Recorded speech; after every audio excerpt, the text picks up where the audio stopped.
Time Days. I'm Abby. And I'm Bree. She's a 7. She's a 3. And today we're giving our 2 cents on traveling during a pandemic. That's right. We are unmasking our secrets to traveling during a pandemic. So if you want to hear our tips and tricks, stay tuned.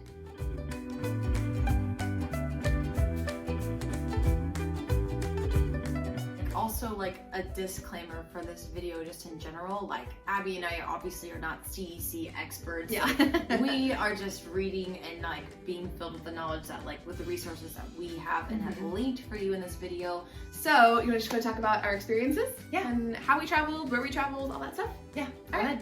Okay, so my husband and I drove 10 hours, I don't remember how many miles, up to Colorado. We went up to northern Arizona through Flagstaff, through Albuquerque, New Mexico, and then up into Colorado. So the only issues we had with driving on the way there were up at the reservations. They do not allow non-natives, so you have to be Native American at most of the rest stops up there.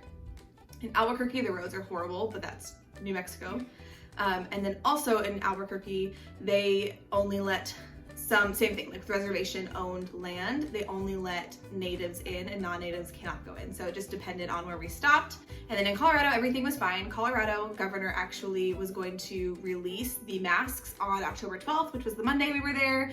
And then he extended it another month to November 12th. So we had to wear masks while we were there, but it was a lot less strict. Like if we forgot our masks and like we didn't have them on, no one said anything, which would not be the norm here in Arizona. Like if you aren't wearing a mask, you are reminded that you're not wearing a mask. So driving wasn't too horrible. On our back from Colorado, however, we ran out of gas because we were towing the dirt bike and the Jeep, and then we were stuck in 7 hours of traffic because there was a police involved shooting. He ended up passing away, so we were there for 7 hours. But that wasn't COVID related. Right. But honestly, biggest things was gas stations up in northern Arizona and New Mexico with the reservation owned gas stations. But that was it. Yeah. That's pretty nice. Yeah.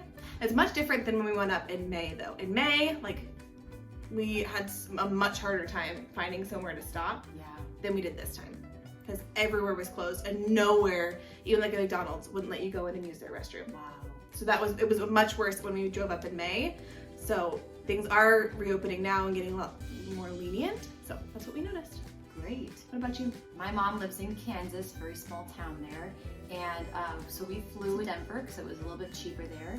And we then drove from Denver 4 hours. It's a population of 2,000 people and a one-stop light town. So it is really cute and quaint. And it, like Abby said, similar to your experience, it was very relaxed with the masks out there. We pulled up to a Pizza Hut to pick up a pizza, and the lady opened the window and handed us her pizza, and she wasn't wearing a mask, and I was like, like this I haven't seen, you know, like in Arizona, it's just not. You don't see people's face. Right, you just don't, and that's just normal. But I was, you know, that small of a town, I wasn't that, you know, shocked about Yeah, it's not surprised, especially in Kansas. I wasn't surprised because it's like, you know, they had to base their mandates off of each county because all the counties are so spread apart. Yeah, they can't do statewide mandates just because their populations vary so widely. It wouldn't have been realistic. Right, and the agricultural community, like they're not seeing or interacting with people anyway, so to mandate masks on some of those people who their house is miles from the nearest grocery store, yet alone another house. So that's a little dose of my trip to Kansas for you. But we had to wear the masks the entire time. We were in the airport, on the plane, and even getting off the plane on the tram to get over to the rental car pickup, all of that. So by the time I got into the car, when we made it to the rental car place, I was all tired out of my CO2. So I was glad to be breathing actual oxygen. Yeah. And what airline did you guys use? We used Southwest. Southwest, okay. And I will link an article down below. I actually read a really cool article about Southwest. Their owner, their CEO, he is not taking a salary until the end of 2021.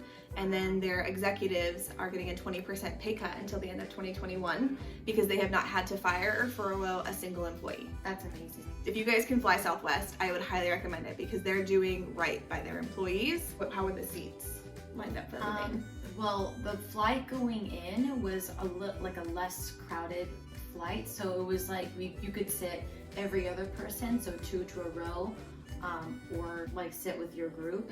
But on the way back, it was a completely full flight, sort of seat to seat. But I flew with my grandma and my sister, so that's 3 days a row, so it didn't really affect us travel plan wise. Did they have any special instructions, like when the flight attendants, have their beginning spiel? Did they have anything additional that they added? All they said really was like, just make sure that you wear your masks. The only time you can have it off is like when you've been served like your water and your complimentary snack. But then it's like, please, as soon as you're finished with the snack, please continue to cover your face. So it worked out really well. I felt like it was pretty relaxed, and so the snack obviously was my favorite part of the flight. Obviously. Reading in, especially in the very beginning, when they're boarding the flight. We were Group A, so we were on the plane for a lot longer. And waiting, with the air conditioning off, we were a little bit sweaty. I had like a caterpillar sweat. It was not fun, but we did it and we survived, and it was fine. All right, so next we're gonna go ahead and answer some of the FAQs, frequently asked questions, on the travel section of the CDC's website. Great. And just give our 2 cents on them. So the first question, it says, if I travel, what steps should I take to help reduce my chance of getting sick or someone else sick? Everyone's gonna have a different opinion, but I think I'm a rule follower. So wear a mask, wash your hands, don't be dirty. And that's just basic etiquette anyways during kind of a flu season. I also read somewhere like to avoid touching your eyes, like the little pockets of your eyes, your nose or your mouth while you're traveling, just to avoid, like, if you do happen to get contaminated before you sanitize or whatever, like, you're not going to allow any of those entry points to, like, what's the word, process that sickness or to get your body sick. Keeping hand sanitizer on you. I personally don't like the normal hand sanitizers because they burn my hands, so I use the Young Living hand purifier with peppermint oil in it. It's really nice, lightweight, and it's obviously does its job. So personally, that's what I did. Some people traveled, I noticed, I didn't do this personally, but because they were nervous about their whole face while they were traveling airplane, they just wore a face shield in addition to their mask. So if you're really, like, I would say the more severe or the more fear you have in traveling, take more precautions. Next question is, should I wear a mask? Yeah, you should. Well, that's the law, that's the rule. That's so the law. Yes, you should wear a mask. You should wear a mask until they say no. Pretty much. What if I recently traveled and get sick? Get tested for COVID. Yeah. Right? Like, would you say, I mean, if you think that you are showing symptoms, if you think you have a cold, like I thought, so I get elevation sickness, so when I come home from Colorado, I kind of get sick, but I wasn't gonna go get COVID tested yesterday because I didn't think that I had COVID. So if you think you have COVID-like symptoms, go get tested. Otherwise, you're just sick, and it's flu season, it's cold outside. Right. That's just kind of what's normal now. Well, mine is I get sick just from traveling in general. I've always been that way. And so, like, when I got to Kansas, I was exhausted and felt kind of like I was getting sick, but I just rested, did what I had to do, drink my water, and drink lots of water. I was just fine, you know what I mean? So nothing that I was concerned about. It's just, I know my body, I know how I travel, and I don't do well with traveling because I exhaust myself. So anyway, I just slept, and that was good. How can I protect myself from COVID-19 when using different types of transportation? Well, with an airplane, wear a mask the whole time. When you're driving, sanitize, wear a mask when you're going into places. Same thing with like RV, bus, anything else. Conscientiousness is key. Yeah. Next question is, can traveling to visit family or friends increase my chances of getting and spreading COVID-19? I would say yeah. Like, from what the CDC has stated, the more people you are in contact with, the more likely it is to get or spread the virus. So yes, if I'm going out of state, like when my husband and I visited our family, it was a thought of, oh, well, if I have it, I could be exposing them. If they have it, they could be exposing me. And that's just what's gonna happen when you expose yourself to more people. Yep, that's true.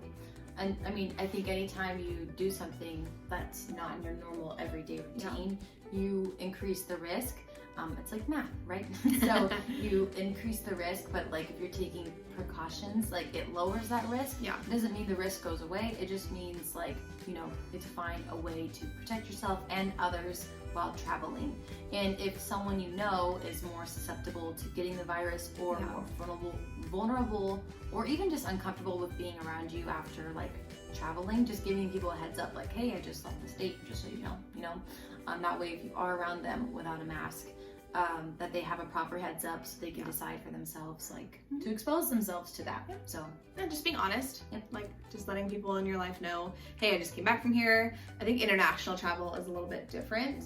Traveling domestically, meaning like the lower 48, I think I feel more comfortable with. But going up to Alaska or Hawaii, even, within our own country, is a little bit more dangerous because you're traveling way out of your norms. And you are more susceptible to get sick when you're traveling anyways because it compromises your immune system when you're traveling. That's just a fact. So there's something to take into consideration. And the other one says, does traveling to campgrounds or going camping pose any risks? So yes, I actually went camping a couple weeks ago now. Yeah. Almost a month ago. Yeah, so I went camping and we just did some tents with some friends and we went to Flagstaff and it was really fun. We had a really good time. But of course, just like campgrounds, just like anywhere, yes, it does not change your risk factor. As long as you're around different people, different environments, you do have a chance of like getting the virus according to the research that I have done and according to the CDC. But I mean, we weren't around any new people. I've hung out with people many times. So I wasn't nervous being around them or the environment that we were in because we were socially distant from other campers. So, well, and honestly, campgrounds are a little bit dirtier anyways, just because they don't have the same cleaning expectations as like a hotel.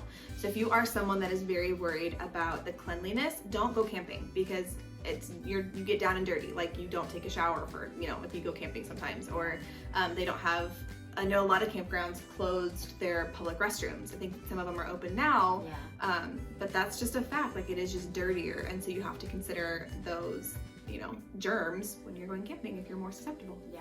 Well, and like for us on our campground, like they had the restroom open, but like every time I went, I would just line the seat with toilet paper because I didn't feel comfortable with like. I just do that anyway in public restrooms because it's gross. But that's just me personally. I know other campgrounds totally closed it down and they just got to go squatty potty in the forest, which that's way more fun anyway. Yeah. Well, and a lot of people that go camping have RVs and stuff. Yeah, so they don't have to worry about it much anyways. Yeah. So just consider your risks, know your limits and your boundaries as a person. That way you can better make choices for you and your family and your loved ones for when you decide to travel or to not travel during a pandemic. Yes. So I'm gonna ask you one kind of controversial question. Does the coronavirus scare you? Honestly, no. Yes and no, I guess I should say. Yes, because personally, I do get sick easy. Just with my immune system, it's not that great, and I'm taking supplements now to work on improving that. So it does worry me in that sense of like the unknown of like what would happen if I got it and things like that. I would say though, like I'm not living in the fear of it. So like, does it kind of scare me? Yeah, but like not in a place where like I'm not seeing people or not traveling. If that makes sense. Does it scare you more than like the common flu? No. Okay. Yeah. No. I just don't like getting sick. Yeah. So like in general, I'm just like a little more cautious than I was with like things like the flu, but I know it's not the same as the flu. Right. I don't know. I just feel like it's really hard to live in fear. Yeah. When I just can't, like personally, I won't do well as a person if I'm living in fear. So I just, for me, I'm like, I'm doing the best I can with what I have, and that's why I just can't live in fear. Also, like God tells us not to live in fear, so I'm living in that right now. What would you say? No, it doesn't scare me at all. I know people that have gotten the virus, and I know, they were elderly too, and they're okay. So I think this is just new, and it seems really scary, and if you look on the CDC's website, it is not any more deadly than the common flu. That's a fact. So I think the more you arm yourself with facts, the more likely you are to just live your normal life.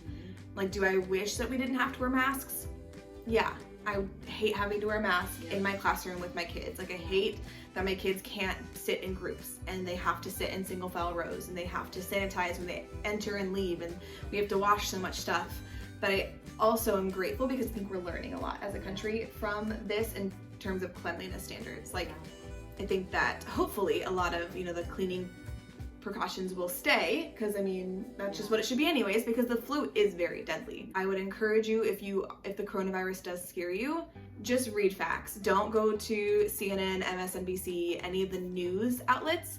Go to the CDC website, ask your doctor, and get facts, because that is what will arm you with the truth, and that is what will help you have peace about this whole situation. So if you have any questions, like, we're not the ones to ask. Really, just do your homework. Figure out for yourself where you stand on things like this. I think when you as a person are able to build your foundation on bricks and not sand, you're going to stand a lot stronger when it comes to the waves of the controversies and the conversations that are just hard to have. And if you are weary of the virus, it doesn't make you a bad person. It doesn't make you does it make you weak? Yeah, it just makes you more makes you a human, and this is part of your human experience. Right. And it's okay to have different opinions from people. Yeah. So, and some people will think that this will be over November 4th. Yep. Some people think that this won't be over until the end of the year, right? But I just, live every day, day to day, get the facts, and there's nothing to be afraid of. Yep. Wrestling with the Hard is the title of 2020. Yes. Okay, well, that's it for today. That's our 2 cents on traveling during a pandemic. Make sure you guys like this video and leave some comments down below about what your 2 cents on traveling during a pandemic.